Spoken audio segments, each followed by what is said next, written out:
Welcome, everybody. Second day of the NLC. Oh, no. I think we have just let lost the scoundrel. Oh, wait, I'm also out of focus. Wait, okay. We've lost the scoundrel. Oh, no. Okay, I'm here. Look, I'm going to be honest. Sometimes if you want to get something good going, you've got to start with a fire. And that's what we've started with. Is that Jamada? I can't quite tell. I can't tell. I'm not wearing my glasses right now, but do you know what? Jamada's just a little too hot to put in pure focus, so that's okay. Yeah. Guys, you've distracted me from one of the most important parts of the broadcast, which is just giving a big shout out to our sponsors, LG Ganson, MasterCard, Telia, and KitKat, who have recently joined the NLC. So massive thank you to those guys for sponsoring the NLC. And of course, if you guys want to get involved on social media, if you're watching and you're listening, please go and join our social media channels, NLC LOL. There is a play of the day vote that you can go and check out. And essentially, I think we're basically saying who's going to win the week one, like who's going to win in this week. Essentially, it's a little different to normal, but if you use the command ! Play of the day, this week we're giving away a total of 13,000 RP with 650 going to 20 winners. And that's all going over on the social media channels for the NLC LOL. So make sure you go and check that out. Okay, guys, yesterday, first of all, I'm going to bring Jamada in because he's the new boy on the desk. Trouble was with me yesterday. Jamada, you are a serial creeper. You creep and hang out in the in the channel. So I know you are watching all those games. Give me your hot takes from the first day of the NLC. Hot takes. Trick seemed to be really good at the early to mid game rotations. They were kind of running Granite around when it came to playing for those earlier objectives on the map. I feel like Madley was getting caught out a little bit when it came to weak side deaths, but other than that, honestly, I think they played a phenomenal game. From this play alone, Monk might just be the best AD carry in the NLC. I think that's probably my hottest take going right now. Oh, that is a hot take. No. But I mean, this tournament is stacked in AD carries, and I mean, honestly, Resolve here, I think realistically had a really solid chance at taking out BTXL. I think BTXL came out yesterday a little bit shaky and a little bit kind of caught off guard by how well Resolve were playing the early game. I definitely got that impression, yeah. Do we want some overreactions from yesterday, day one overreactions? I would have to say that Dragda is the best ADC we have in the league, absolutely and utterly. His positioning, his ultimates, the way he was kiting the fight, the utmost damage output that he did in all this game, it was absolutely beautiful. BTXL, I don't know if they can win the second season. And when it comes to Fnatic, I think they're absolutely going to stomp the NLC because they came into the game, they came in hot, they never let go of the gas pedal, and they just looked absolutely furious when they went into the Rift. Even though they had some technical difficulties, they completely disregarded them and just went in. So Drag the best ADC, BTXL ain't winning again, Fnatic to take it all. Oh, I mean, you've massively summed up those hot takes. I'm personally, I still think XL are gonna absolutely batter everybody. But that's just me being a little bit. You wanted overreactions, I gave you that. Yeah, no, I agree. No, I agree. I love the difference of opinion as well. But I think Fnatic clearly coming out strong, definitely looking to build on some of the, I would say, failures that they had in the spring sit. They didn't have a great European Masters. They probably didn't perform the way they wanted to in the spring split of the NLC either. So they look like they've got something to prove, and they have got a lot to prove to get back to the top. We did actually have a chance, though, to catch up with M-Test from Dusty. So let's go and have a listen to what M-Test had to say ahead of the NLC season. Hi guys, it's M-Test. I'm the AD for Dusty, and this split, you will see the widest bot cap in your whole life. Me and Balor are planning to take over the whole Rift. Well, last split, I was with Godsent. We had a really difficult run. We did not even make playoffs. So I think this split, I am actually 10 times more excited because I genuinely believe in the roster that we have. These top teams like Excel and Fnatic, that they are not these unkillable demon gods.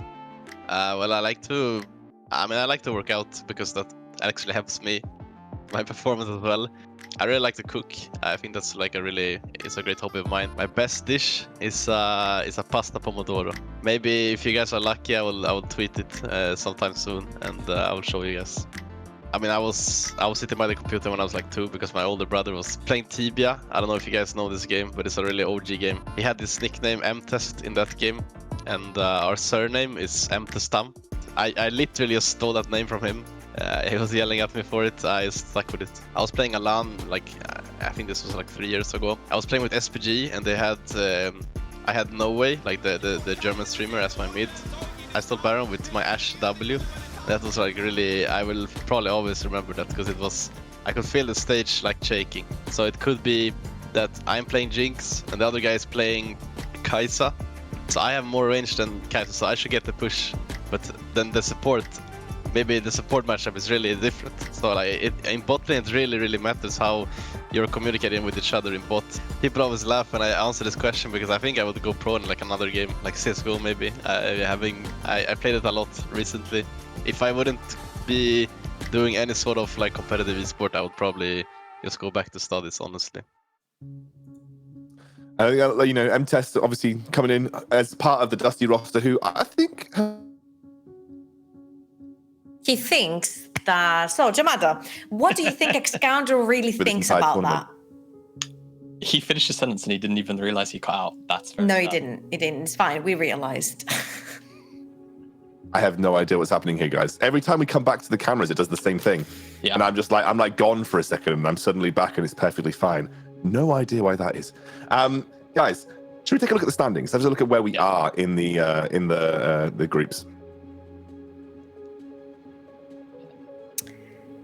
So, I don't think there's a surprise there for this one. I think the teams that we predicted to sort of take a win early, they have both BTXL, Singularity, and Tricked came out on top in the first games of the day yesterday, and they looked absolutely dominant, doing so every single one of them. Honestly, my biggest question mark out of the top 3 of these guys was BTXL, who played against Resolve, the team that we have new into the league, and they actually seemed to struggle a little bit until they found their foot in mid to late game. So Team Singularity and Tricked actually stomped their games, and I'm really happy to see them at the top.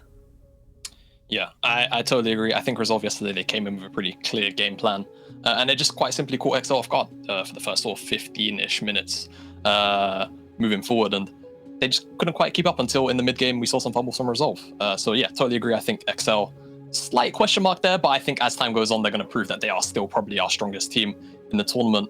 And I think if we could get a look at Division B, and we can see basically how things sit in that group. Yeah, we can have a look at the other side of the standings, and we still have yet to play one game from Division B, which will be the Godsent versus Nordavind game, which will be our first of the night tonight. Somehow Fnatic Rising have played 2 games, which is absolutely nutty because they've only played won one. Both. But listen, they stomped the game so hard that instead of 1 win, they gained 2 in this one yesterday. So I understand where this is coming from. So that was just such a hard stomp that they managed to get 2 wins on the board. Wow, I feel bad for Riddle, who apparently have lost twice now. Then if they lost, oh wow, look at this. Ow. Magic. It's magic, absolutely magic. Yeah, well, we've got that Godsent versus Nordavind game. Not much to talk about, I think, yet, because we still have plenty of games to go in the NLC season. So I think I'm gonna just quickly let my analyst do a bit of talking because my mic apparently appears to be just like cutting in and out a little bit. All right, so here's today's matches, and in all honesty, they all seem like they could be very, very close, especially Singularity versus BTXL. BTXL coming in as our European Masters finalists. They're coming in as the champions. They looked questionable yesterday. Singularity came in hot yesterday. Every single one of them. We even chose an MVP of the day out of Singularity, which was Dragda. And in all honesty, like I was the one choosing the MVP, and I could have chosen any single member from Singularity to take the MVP into that game. And honestly, it would be really exciting to see the Nordavind versus Godsent, because these are the 2 teams that we haven't seen yet. For Godsent, we do have a lot of questions from the previous split. And Nordavind, I think we mentioned a little bit, Jamada, when you weren't here, we're like, it seemed like it took them a while into the split to get onto their first speed. But once they did really well. But now you don't get the chance because only 3 from its group advanced to playoffs. Yeah, I think definitely their biggest enemy throughout the regular split is probably just going to be themselves. If the end of the split is anything to be gauged from, like we said, the playoff system now is a little more cutthroat. There's only 3 spots there, and we expect Fnatic and XL to be, respectively in one of those 3 spots. So the rest of the teams are effectively playing for 2 spots. So Nordavind, you know, they have to have their stuff together from the get-go. Otherwise, you know, you're not going to be able to drop 4 or 5 games at the start and then expect to still make it to playoffs every single time. Well, should we take a look at what you guys thought about the games today? We'll have a look at the predictions to see where the talent team is sitting. Everybody going for Nordavind in that Nordavind versus Godsent matchup, seemingly pretty one-sided. I think the Nordavind roster is very strong. Then we're going into the Resolve versus Granite matchup. Everybody except for Trouble has gone for Resolve here. BTXL across the board versus Singularity. Dusty for a couple of people over Tricked, which is interesting given how strong Tricked looked yesterday. So maybe me, Jamada, and Gulborg will be eating our words a little later on. And then a little bit split between Galaxy Racer and Riddle. But I do believe in that Galaxy Racer, that Galaxy Racer win at the end. Honestly, I think the biggest surprise here is how every single one of us has gone for BTXL. And we weren't expecting BTXL to look so shaky as they did yesterday. But now playing against a Singularity that looked so good, in all honesty, I think out of every game, if there's any upset, it could potentially be that game. Yeah, I totally agree as well. Especially just given how shaky XL looked in the early game. Yes, I still think that was more Resolve playing well. And again, XL kind of just stabilized enough to the point where all it took was mistakes from Resolve. But yeah, I agree. If there's an upset to come out of today, I'm expecting it to be that 3rd game of the day. So yeah, looking forward to it. Just realized, guys, I've got my t-shirt on back to front. And I've only just noticed it because I've looked in my camera. And I've just realized I wonder what else can go wrong today.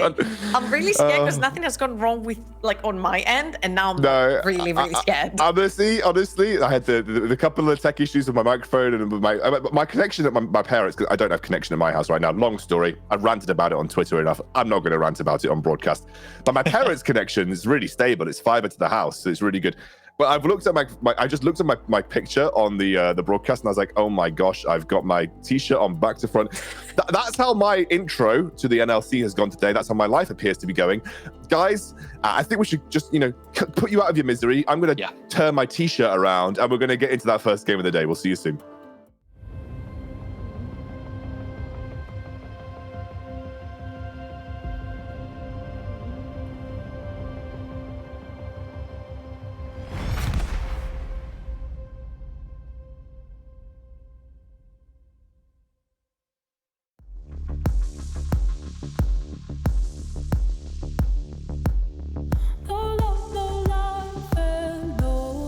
In the sky, no love, no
Welcome back, everybody, to the NLC. We're heading into our first game of the night. My t-shirt is now back on the correct way, and hopefully we're smoothing out all of the freezing and 220p Jamada issues that we had going on. 160?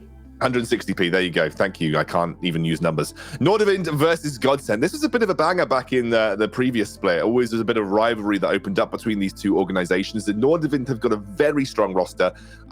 Definitely a roster that went pretty far compared to how they've done in the previous splits that we've seen them. Kerberos, Sharp, Ericsson, Chrisberg, and Touch.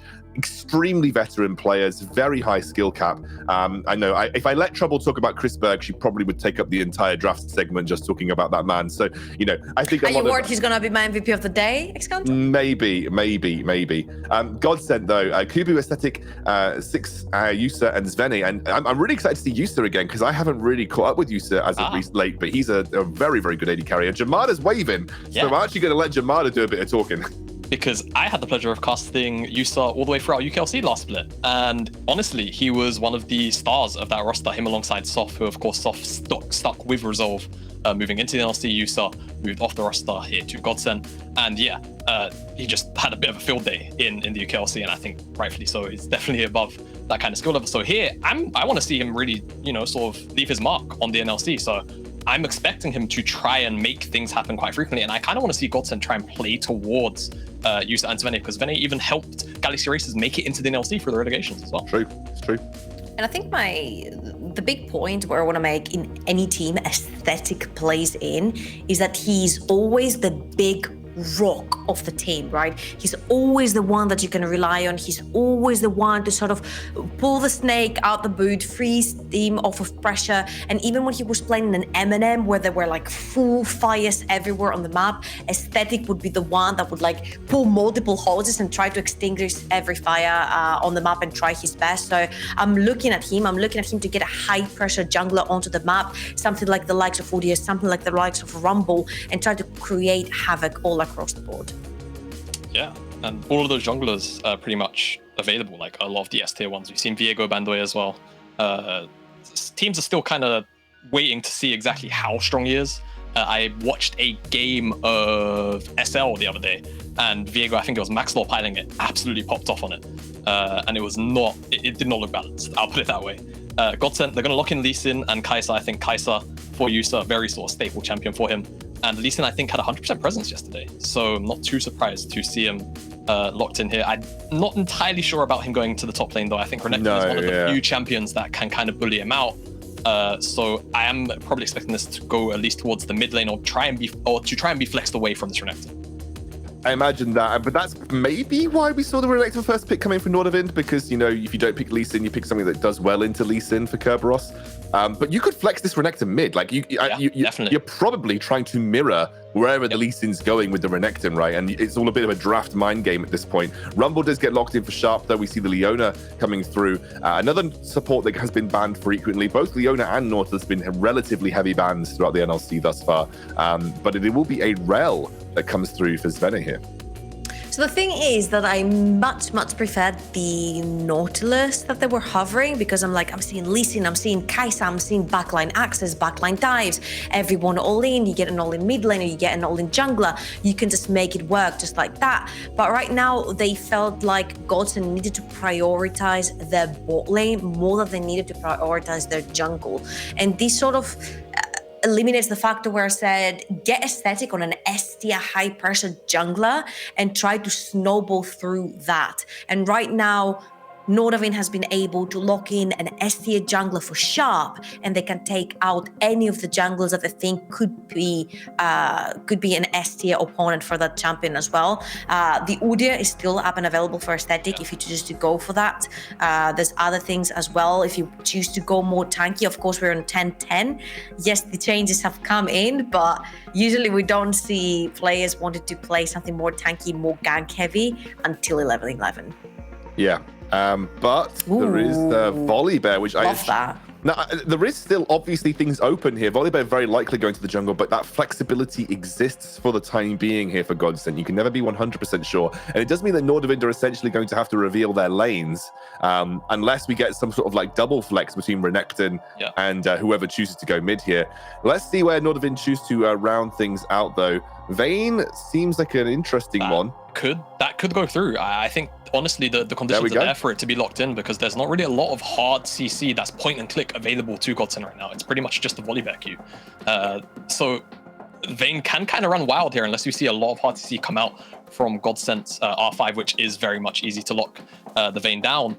Probably going to see, I would imagine that's Kerberos's Wukong, so we're going to see the Renekton moved into the mid lane with Volibear locked in. It's most likely going to be in the jungle, but it can still be played in the top lane. We could see an AP jungler still like Morgana or Lilia come out in R5 here for Aesthetic if he wants it. So I still think there's a lot of options here for Godsent, which we're going to have to wait for the timing to take. Aesthetic played a... Oh, sorry, no, go Trouble. I just want to say, I would really not like to see Volibear on a solo lane, even though I feel like he's absolutely broken in the top lane. He doesn't have he has very few winning matchups, but he's such a rock in the top lane. He has so many pathings he can go towards building the champion, but he's so darn good in the jungle because of the pressure that he can exert. This is like a season 8, season 9 type of Javan, where you go from lane to lane to lane, trying to snowball, trying to take a summoner, rinse and repeat. It's not the farming style, it's more of the ganking style, it's more of the I'm gonna disrupt you playing the game rather than I'm gonna farm my jungle and carry later on. And this is the type of jungler that Aesthetic is. If he sees that his lanes are really strong, he wants to play for them, he's gonna facilitate with something like the Volibear. If he feels like he needs to take the farming and he needs to take the reins for his team, he'll play something like a carry. But I do really like the composition that Godsent have actually drafted here. I still got a question mark for the Rel because it allowed for the Vayne pick to be picked here. And like Jamada said, there's not a point click CC like the Nautilus ultimate, like the anchor that can go through. But all in all, I think both are very well-rounded compositions. Jamada, just one quick thought. Like, who do you favor just coming out the draft phase into this game?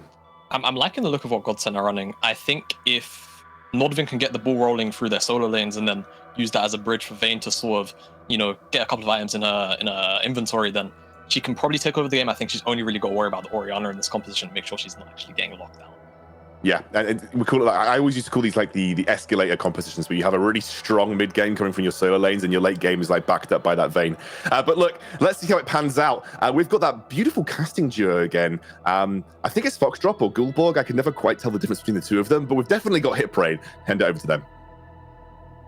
Thank you very much, Scoundrel. Apparently I can't speak. Thank you very much, Scoundrel. Hello, welcome to the caster desk. We're getting ready to go into our first game of the day as Gulborg once again adjusts his camera because he wasn't ready to go. Gulborg, how you doing, mate? You all right? I'm doing quite fine. I thought the camera was fine. Apparently it wasn't. Yeah. I still don't know why he thinks it's a Foxtrot Goldberg thing. I shaved. It's good. I know. Yeah, I quite frankly think we don't look like each other anymore. Maybe more of a Hit Brain lookalike in some way or fashion, no. But yeah, I'm not that handsome. Don't worry, we're not that. All right, shut up. You've been too generous now. All right, let's talk some League of Legends.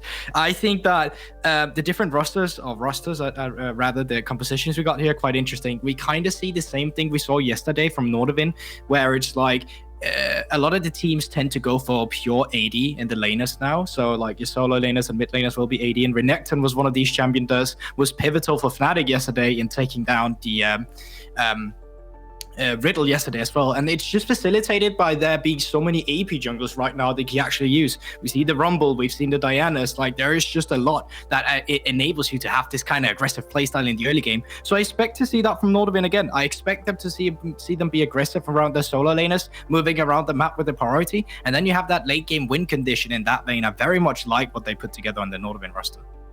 We've actually seen a little bit of the Vayne Kai'Sa matchup last season as well, and typically we did see it kind of lean a little bit more towards the Vayne, especially when Kai'Sa kind of jumps into range of Vayne and then presses Q, and if you're in the middle of the minion wave, most of your Q just gets eaten up by that. So it's a really exciting matchup. I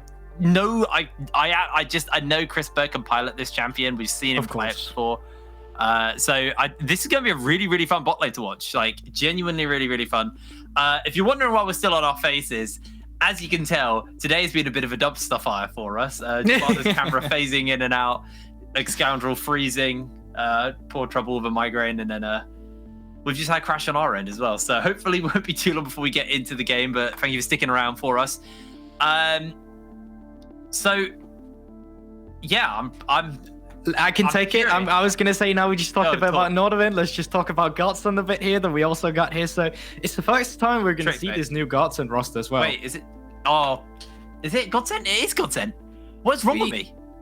Who did you think was playing? Sorry, I had tricked through it out of curiosity. For some reason. I don't know.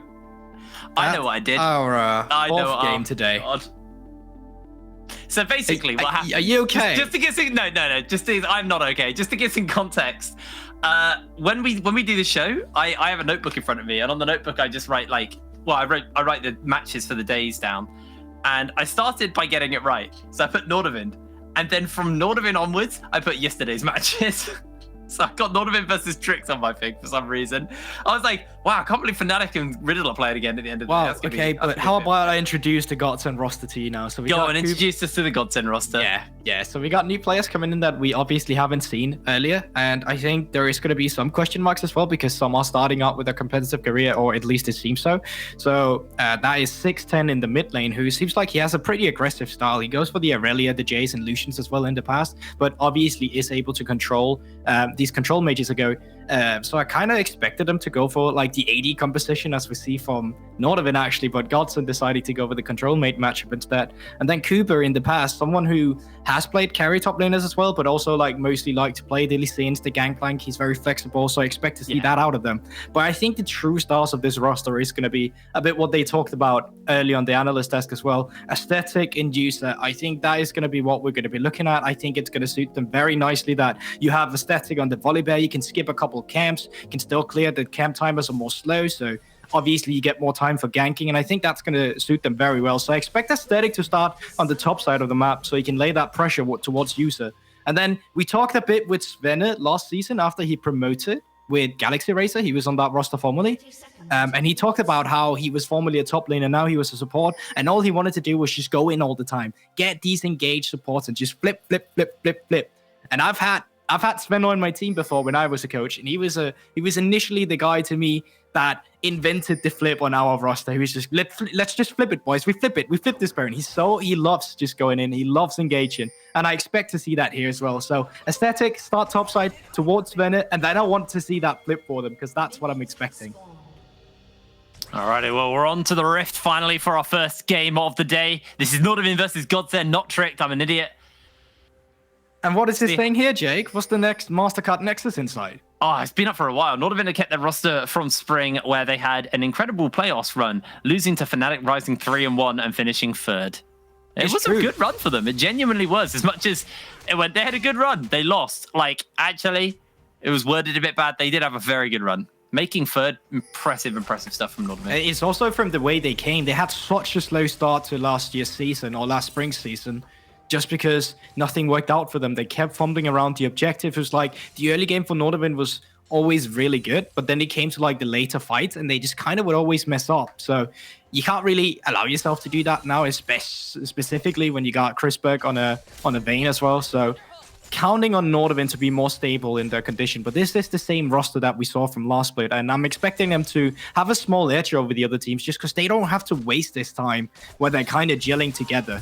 They already know how their players function together, and that should give them a small lead, at least to the start of the season, against newer form teams. Yeah, I think the expectation now for Nordavind is we don't want a slow start from them like we saw last season. It is going to be, all right, it took you a while to find your footing, but you found your footing, and now we're carrying on from where we picked off. So let's see if Nordavind can keep that tempo up, that pace up, as we start our summer split. It does look like, for the moment, it's just going to be a bit of a chill one. The junglers are both on the opposite sides of the map from each other, just doing a full clear. Aesthetic started on the red side, so did Sharp, but they're obviously clearing upwards and downwards retrospectively. See whether or not that is going to put any attention into any of these lanes. It means Kerberos can play very aggressive in his lane, but likewise, Yusa and Zvene in the bot side are getting to play as aggressive as they like down in the bottom lane, knowing that their jungler is in the area. Exactly. That's the thing you're talking about there, Kerberos. Taking a bit of a crazy trade here, but that's the thing. The reason why Kerberos can be up here, the reason why Ericsson is pushed mid in is because he knows that Sharp is going to be in the background for them. Sharp is not playing towards Chrisberg and Touch. He's playing for the solo laners. And on the opposite side, with Aesthetic, you can see he knows that the solo laners are not going to be the lane with priority, so therefore he's towards this bottom side with User and Svenna on the priority. But now we're talking about this potential gang. Aesthetic could look mid here, and with Sharp recalling, he's not going to be there to cover. But Aesthetic not willing to try his luck. Oh, just yet. He was thinking about it. I think he probably could have done it after taking that chicken camp. Well, after putting the ward down around the chicken camp. Decided not to. The thing is with that, right, Jake, is that Sharp should be in the area, but it was just like those 8 seconds where Sharp is recalling that he had a window. So it's like, it's easy for us to see, but it really could have been a flip for Aesthetic if Sharp was waiting around the area, because Volibear's initial damage, or not Volibear, well, him too, Renekton's initial damage with the Fury is just absolutely monstrous in the early game as well. Now you do have a bit of sustain as well, just thanks to that Q and stuff, and with the Conqueror. So kind of understandable why he decided, ooh, maybe this is too risky, because the Renekton could survive long enough for Sharp to come in. For a second, I thought you went, ooh, this is too risky. No, I've done some cringe things in my life. I would never actually legitimately say ooh in a cast. I don't know. You seems like the type to me, but I am definitely not. If anyone on this show is the type, it's you, bro. It could be Jamada, now that I think about it. Could you imagine him saying it? I would love to see it. In Honestly, his deep voice, his doctory deep voice. Make that happen. Jamada, I know you're listening. You make that happen, yeah? We'll get a video later. Kerberos and Kubo are actually going for a fight. Kerb, on the tail end of that fight coming up, the initial burst from the Lee Sin was weighted towards Kubo, but with the fact that there are pots to be drunk, Kerb now sustaining up a little bit off the back of that. At first, resets are starting to come through for a lot of the laners here. You can see Kerber has had the luxury of backing the same as Kubu, but Kerb with a stacked up wave gets to have another one here. And Kerb actually opting in for an early tier as well, so going for that more mana, just like that we see for a lot of top laners, where they just buy a tier for the extra mana sustain, could be one of the things as well. And one thing you need to respect with Kerberos is that he didn't opt in for Flash. If you take a look onto his summoner spells, you can actually see he opted in for the Ignite. So if they want to get a dive going for them, if they need to worry about the sustain, they'll have it ready on the side of Nordavind. But action is coming. It looks like it's not. I mean, he's just there to guard the push in, but at this point in time, like, Aesthetic could be starting up the Baron. You can just stack this wave, push it in, and this, or not Baron, but Dragon rather. This should be a fine Dragon. You can see he's just waiting right now around the vicinity because they don't have vision in that tri-bush, so he's there should anything happen, and I think it's good positioning. They get the vision onto Sharp now, and I think Nordavind has to forfeit this one. They just don't have the Baron, or not Baron, but bot lane priority. Yeah, they also had mid-shove as well at the time, so that's why Six was able to get over first. Helps secure this crab, gives them that permanent vision, gives them the information they need to work with. Now, Kerb has got 6, and like you were saying earlier, has the Ignite, so that kill pressure is there. Gubu not 6 yet, hasn't got that Dragon's Rage, and I think he's just going to go in. The Cyclone knocks him up, going to get the second knock up. There's the kick coming in from Kubu. The Ignite hasn't been used by Kerb yet. Places down the ward, and Kubu's going to get cooked. Kerb with the solo kill for first blood. And that's just the thing, even with Flash, even with the dash from the W as well, he's not able to get out. And with a TP advantage now, they can just start up this Drake. Aesthetic recall, they didn't even get the Drake. So Nordavind here just getting everything on the map. Kerber is getting that solo kill, and the rest of the map is just able to pick up the first Drake. Great start there for the side of Nordavind.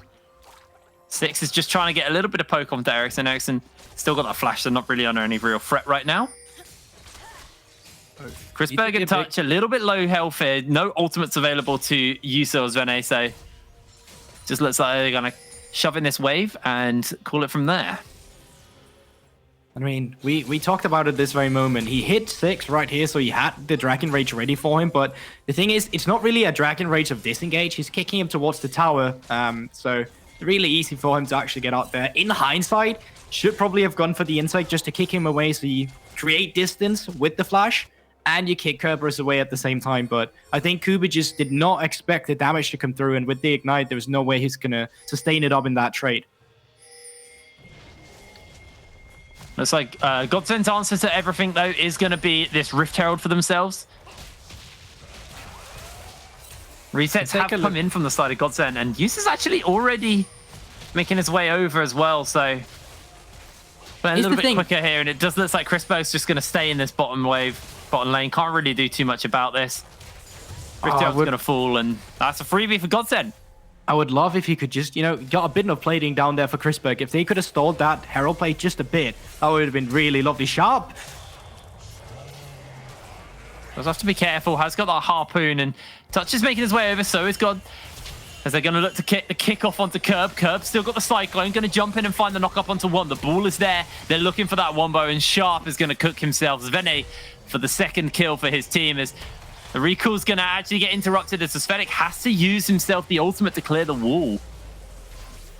Would you say that equalizer was beautifully laid out? I would say it's better. To anyone not getting that reference, at the same place where that equalizer just took place, Hitbrain had a bit of a meltdown. I don't even really know what it was, but he wanted to... tongue malfunction is probably the best way to word what happened there. He wanted to say the equalizer was beautiful laid out, but he just ended up saying blah, blah, blah. And Sven now here with no flash. Oh, Zene's just dead here. That's a kill for Sharp. For Sharp now bolting towards Aesthetic. Yusa's on his way over. They might have a bit of backup as Six has been cut off, and that's going to be Aesthetic. Forced to flash towards Yusa, trying to find the kill onto Sharp. Sharp is low. One more auto. The heal from Crisberg will save his life. Now Kubu able to jump away to safety, and Nordavind just get away with murder. Not only that, they gained so much as well. Look at QB. He burnt the TP to get down there. Kerberos, still TP in hand, was just like, you know what? You go for that play. I'm just going to get as much as I can in the top side. So even if they got a kill there, they would only have traded 1-for-1. But Nordavind, as you said, gets away with murder. Gets the kill, get the plating, get the pressure around the map. Mid lane, 610 is not there. Now Ericsson is getting more gold than Crisberg. Only forced to use the heal to help out Sharp as well, while User burnt all his summoners as well. They're going in. They've got the final hour on from Crisberg. Goes for the knockback. Isn't going to hit him into the wall, so no stun coming in. The ultimate's burnt there by Nordavind in the bot side. User already had that killer instinct on cooldown from the previous fight. Yeah, that final hour just looking like an early hour, really. Not much going to come out of that. And small disengage is going to be enough. But what we're mostly looking for around this pressure now, Jake, is that we want to see some resets come through us, specifically for a lot of the carries. Crisberg, you can see, just went back as well now, because there is 1 minute until the second Drake will spawn. And Nordavind getting the first one is surely going to be looking to getting the second one as well. They have TP advantage, meaning that if Kubu wants to be a part of this Drake fight, he'll have to lose even more resources in that top side. So I think the clever call for Godsent will be give up this Drake, see if we can cross map it with the Herald instead towards the top side. You can see Aesthetic is already making his way up there, and then just trade gold for the second Herald. I just don't think there's much more you can do about the situation. No, there isn't. Curb now got that Ignite back, got that Cyclone back, and QB just can't do anything about it. He just has to play so safe here now in this lane. So, like you said, second Dragon coming up fairly soon, and it does just feel like Nordavind have the pressure they need to be able to pick this one up. Spheric maybe seeing if he can make something here with Zvene onto Curb. Curb jumps in forwards and is going to have to pop the first Cyclone. There's the clone. Has got that second one to throw up as he gets himself the knock onto Aesthetic, but he's slowed down by the Sky Splitter, the kick, and all of the CC is layered as Kerberos will lose his life. Godsent send 4 members to the top side. Remember, they've still got this Rift Herald to work with, so this should just be first turret blood to them. So that gold's going to be split out pretty heavily between a couple of people, while Crisberg is getting 3 plates in the bot lane on his own. Yeah, so here the trade initially happens that we talked about. Godsent realizing what situation they're in and just saying, you know what, let's trade this for the gold. Now, I think Kerberos is a bit disrespectful, not knowing that is probably Godsent's only options. I think it's quite predictable, really. So Kerberos being a bit overextended there in a situation where he most certainly did not need to, but in the end, Nordavind does still get the second Drake. They get some plating on Crisberg for themselves, as Godsent did invest a lot of resources up there. But the gold at this point in time is basically even between the two teams.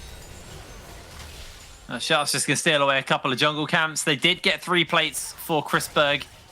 Make that 4 as Touch is going to help him share on this last one.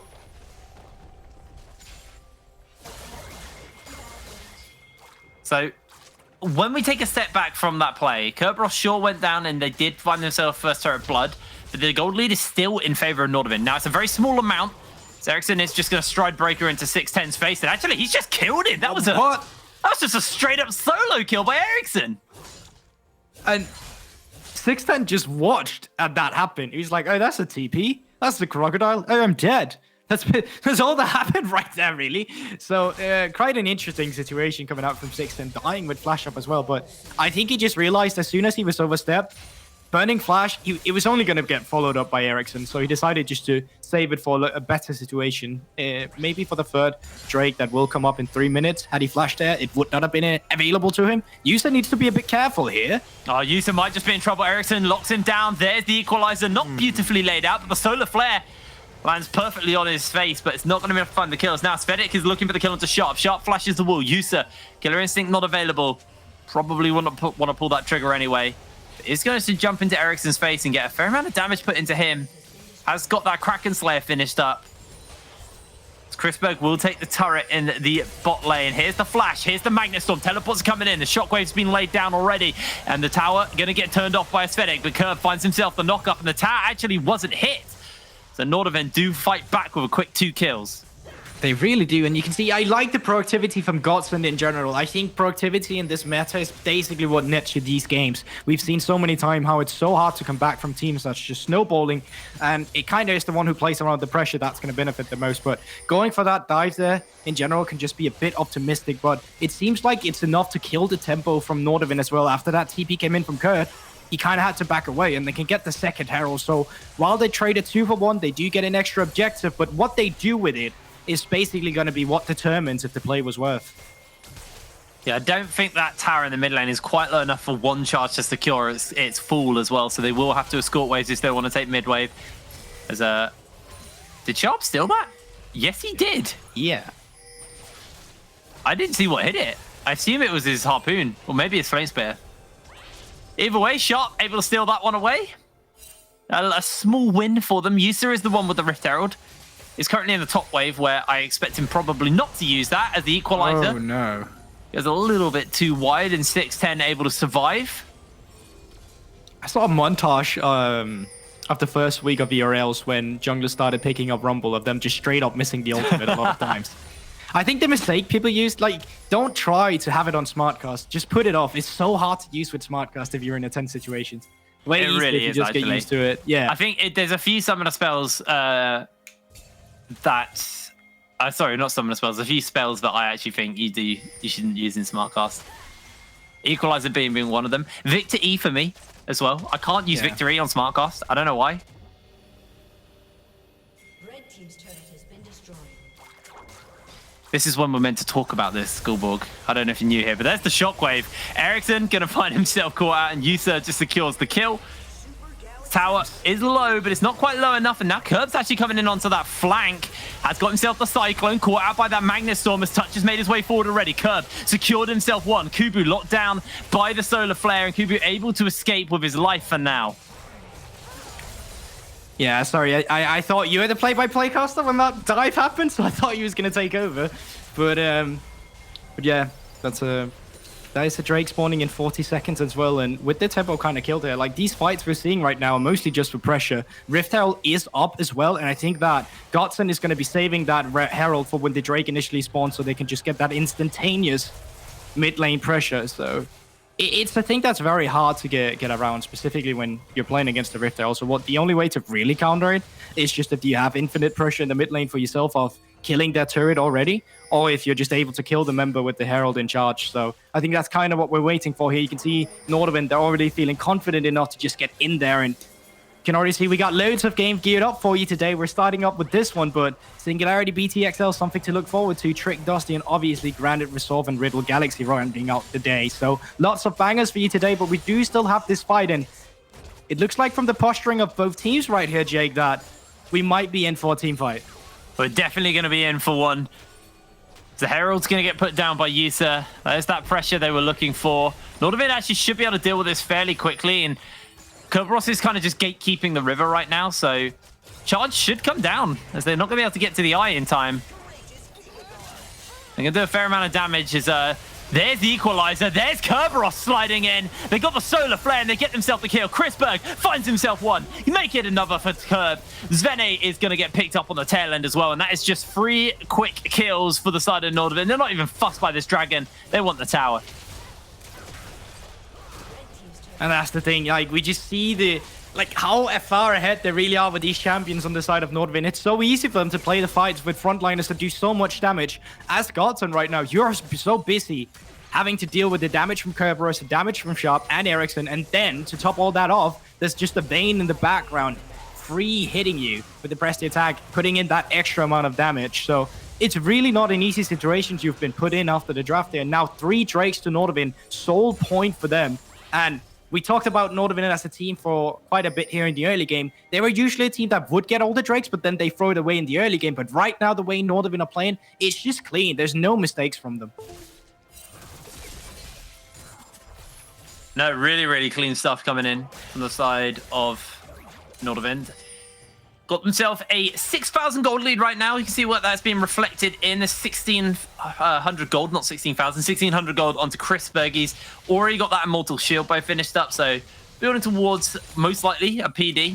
I didn't see the other item he had his infantry, but he was close enough to finishing up his second item at this point, while Yusa just sitting on the components of that Phantom Dancer, but hasn't actually got it finished up.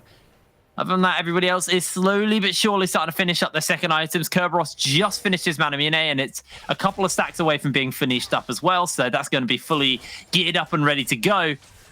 Over on the side of Godsent, though, they're not really working with quite the amount of firepower that Nordavind have at this moment. And with the Baron spawning up in 11 seconds, this is honestly a team that could probably crack through that Baron fairly quickly. You've got the Vayne, you've got the Rumble for that kind of consistent damage as well. Like, they could probably do this pretty quick. Yeah, don't underestimate the Wukong with the Shadow Clone as well. Like, it actually does fairly amount of damage, and just now finished up the Mirror Mana as well with the stacks. It's just really hard for Godsent to come into this one. They needed to get more done in the early game, specifically with the Volibear. That did not come to fruition, and now you're put into a situation where, at this point in time, you kind of need to be creative with your ways of coming back. You kind of need to find a cheese, or rather a pig. You do still have the tools to do it. You do still have the late game insurance, specifically in the Kai'Sa and Ariana. But right now, if you're to fight over this Baron, it's just going to go in Nordavind's favor under normal circumstances. Yeah. And it's not like Godsent can really sneak it, because inside that pit, Rumble ultimate, it's going to hurt. And you were joking earlier about Rumble's missing ultimates. Oh, no. As Zvene misses a flash and just face plants the wall, and Nordavind are just going to go button through their jungle now to clear out all of this vision and maybe look for a potential dive. They've got the members here to go for it.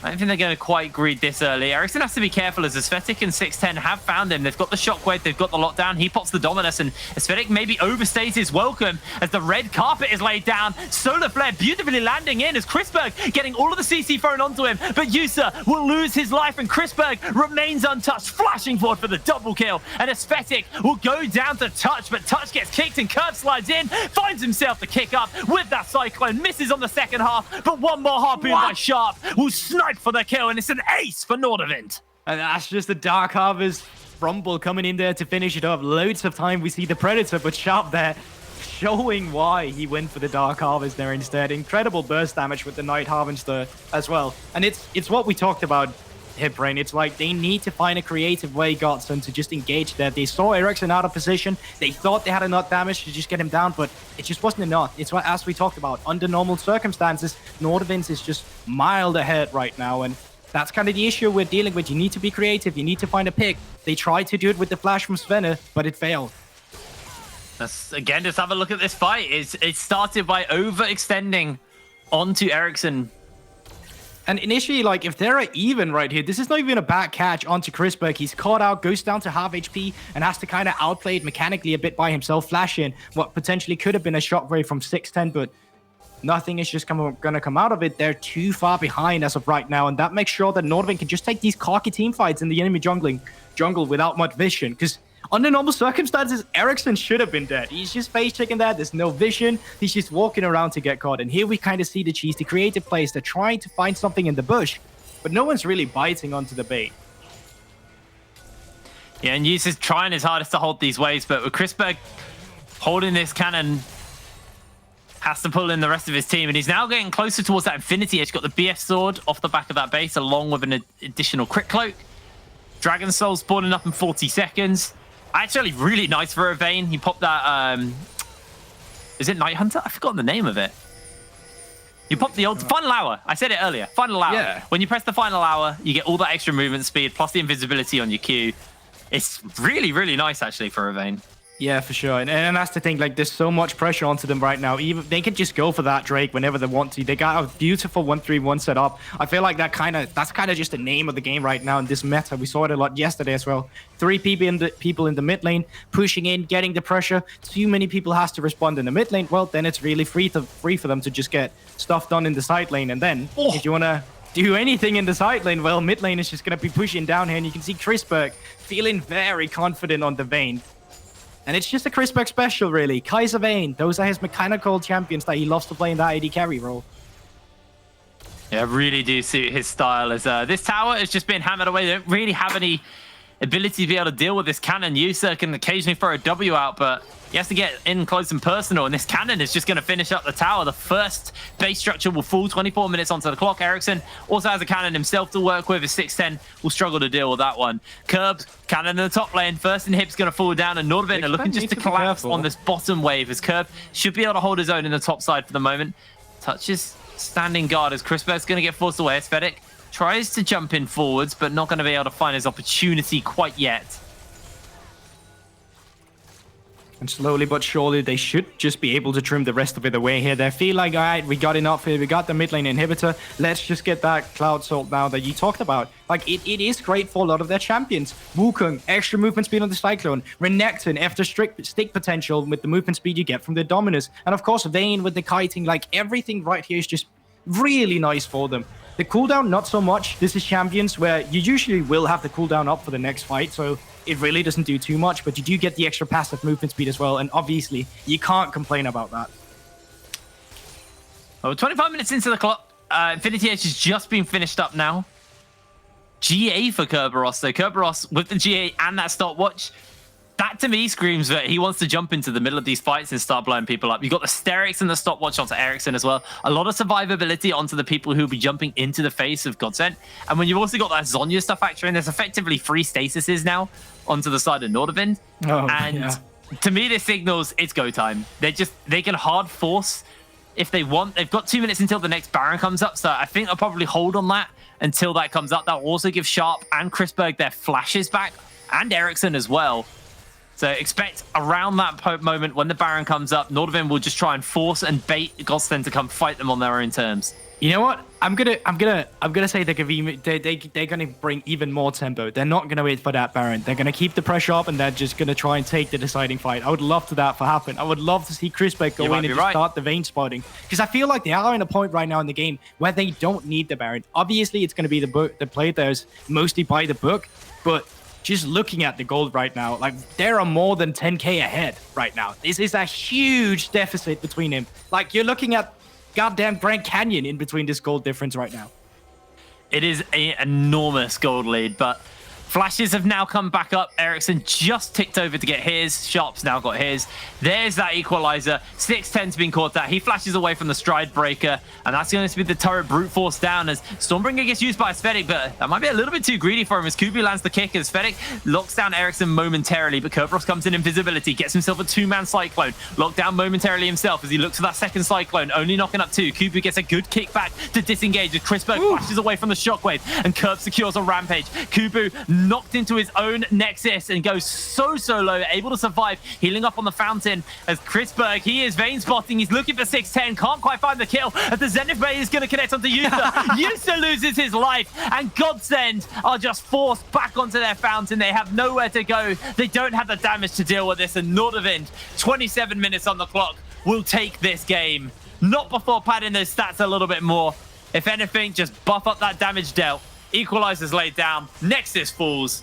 Nordavind come up huge in our first game of the day. Yeah, and I think this is what a lot of people expected from Nordavind. We talked a bit about it. Godsent, it is a new roster being put together. It's going to take some time for them to gel, but Nordavind being a well-oiled machine right here, they're just ready to continue havoc from what they did last season. Remember, this is our third place team. Like, this is not a team you can underestimate just because there's not Academy in front of their name. Yeah, honestly, it was a very, very solid team from Nordavind. Very solid game from them. I'm excited to see how they do throughout the rest of the tournament. Obviously, we're in early days. We're in the first week, but I think what we'll do for now is we'll throw to a break. When we're back, we'll have Jamada and the rest of the gang talk about that game. See you in a moment.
Welcome back, everybody. It was a win for Nordavind. I think a lot of us expected this going in, except for one person who's on the desk. I will not name names. Who that person would happen to be, though. Yeah, I actually don't know, Trouble. I actually don't. Was that know. Me? Well, might have been. Listen, I was done dirty. I actually voted for Nordavind. There's no way I would have voted anything other than my boy Chris. And we have got photographic evidence. We have got. Oh wait, everyone voted Nordavind. It's Photoshop. Everyone voted Nordavind. Oh wait, Google tell me everyone voted Nordavind. I'm an idiot. There's no way I would have voted for anything other than my boy Chris back. Okay. I've confused the first game with the second game. You know, we'll just ignore that. Pretend I never said it. Okay, we actually have the Wukong top master himself ready for an interview, though. I'm going to swiftly move on so no one ever remembers that I said that. Kerberos, looking forward to chatting to you. I haven't sort of spoken to you for a while, so I hope you're doing well. First game for you coming out against Godsent. It's a bit. We always say it's like a little bit of a fun matchup between Nordavind and Godsent. There's always a little bit of like Nordic rivalry there. Do you guys feel pretty confident coming into this first game that you kind of had the edge? I mean, I think we definitely had the edge because we're coming in from a split where we've already played together, and they're like a brand new roster. But I don't know. I was kind of excited to play Godsent. Like, I think especially because Yus is on that team and I'm good friends with him. But it was, yeah, no, I think we were pretty confident coming in just because we have so much more time on them. Like, it's early on in the split for all the new teams. Yeah, and I also want to ask, you know, being a roster that's actually stuck together, I think it's only you, SNG, and obviously the academy teams that have stuck together. How's sort of the progression periods all been between spring and summer? Do you guys actually feel like you have gotten better between these two splits throughout scrims, etc.? Because I feel like it's a massive advantage compared to teams that obviously have to put their roster together throughout the offseason, and then obviously they get about 2 weeks worth of scrims before a split starts. Yeah, I mean, I think it can't really be overstated how much of an advantage it is. Like, I mean, you guys remember us from last split, like our first half of the whole split, like it's just a train wreck until everything starts coming together, and like the longer time you have, the more of an advantage it is. So I think I'm hopeful. Like, I think other teams will start to catch up. Like, yeah, later on in the split, but early in the split, I think it's just such a big advantage that us, Singularity, Excel, and Fnatic are just, we have too much of an advantage in that regard. We saw an interview with Markun yesterday, and he said that his team has not caught up to the meta yet. How about Nordavind? How are you guys doing with the meta? Have you actually integrated yourselves in it? You know, 11.11 is coming out soon as well, so are you guys ready to take that on? I mean, it's definitely harder. Like, there's a lot of stuff that's different. I still think we're in the process of figuring stuff out. The good news is I think every other team is in the same boat, so I don't think it's like anyone has it properly figured out. But I was ready to be thrown a complete curveball in this game. Like, it's something that we just hadn't expected came up, and I think a lot of teams are like unsure. I mean, I think there's especially confusion around the new champions, like Gwen and Viego. Like, there's a lot of bans coming in from like either side. Like, people kind of know, they kind of think, some people think it's OP, some people think it's bad, you know, I don't know. I'm sure everyone's gonna completely change their opinion in the next few weeks. And final question, very quickly, Kerb. How do you feel about the Nasus nerfs, mate? How's that? Are you struggling? Is it hard? I can't believe it, honestly. I'm in shock. Like, I can't believe this is happening. The next patch, I feel like it's a target to me. It's Nasus, it's Wukong, it's Gnar. Like, they don't want to see me play. What can I do? They're buffing Malphite. Yeah, that's true. Kerb. That's true. You could love that. I could really see you playing Malphite permanently every game. That's definitely a Kerb. I might build a Triforce on it, but mate, I remember we used to cast you. Do you still build Triforce Cho'Gath? Because I remember when we used to cast you way back in the UKC, and it was just like this thing that we'd talk about every game. It's like, oh, it's Kerb's Triforce Cho'Gath. Like, this is a thing. It was just the best item. What can I say? Like, no one else figured it out. No, clearly, you're too big brain for the top lane scene. Kerb, honestly, pleasure to speak to you, mate. I'm glad you picked up your first win, and hopefully Nordavind can better where you came last split as well, because you had a great spring split. So hopefully summer's even better for you. I hope so. I mean, we're definitely going to be challenging the academy teams, and we'll see how it turns out. Cheers, mate. We'll see you soon. Bye. Right, we're going to turbo sprint this special Trouble play section now. Trouble, you've taken over from Professor Dan yesterday, so let's take a look at the play that you wanted to break down from this game.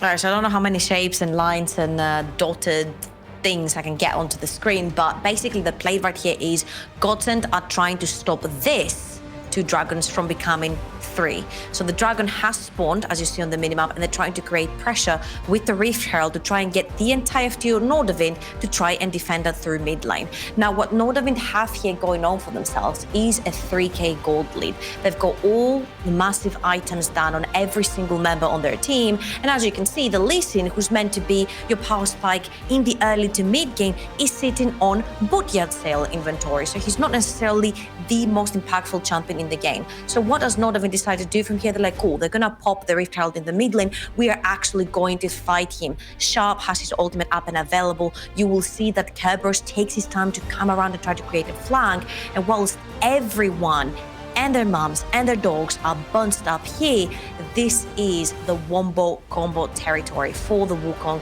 and for the Rumble. And as I play this through, you will see that they will pile up one ultimate after the other. The equalizer comes through. Kerberos keeps them stuck onto that burning lava underneath their feet, and they manage to win a very convincing fight in the mid lane, taking 3 members and also going back to take the dragon. They also take the mid lane tower. This was basically just a display of how far ahead Nordavind was at this point in the game, and the fact that the only agent in the early game for the other side was a Lee Sin, and it just never got snowballing. No, and absolutely. And Kerberos kind of put a stop to that with that ignite in the top lane too, just getting the edge over the Lee Sin. That's kind of cheese. Limited that. Well, it works. If it's cheese and it works, I call it good cheese. We have another game obviously coming up after the break. We've got 5. We're doing 5 games a night right now. It is going to be Resolve versus Granite. Now, this is the one where Trouble predicted differently to the rest of the squad. She went for Granite. Everybody else went for Resolve. Apologies, Trouble. I owe you a massive apology. You did go for Nordavind this game, so you're still remaining big brain Queen of the North. So we'll keep it with you for the moment. But when we come back, we'll jump into the Champions Select for that Resolve versus Granite matchup. We'll see you soon.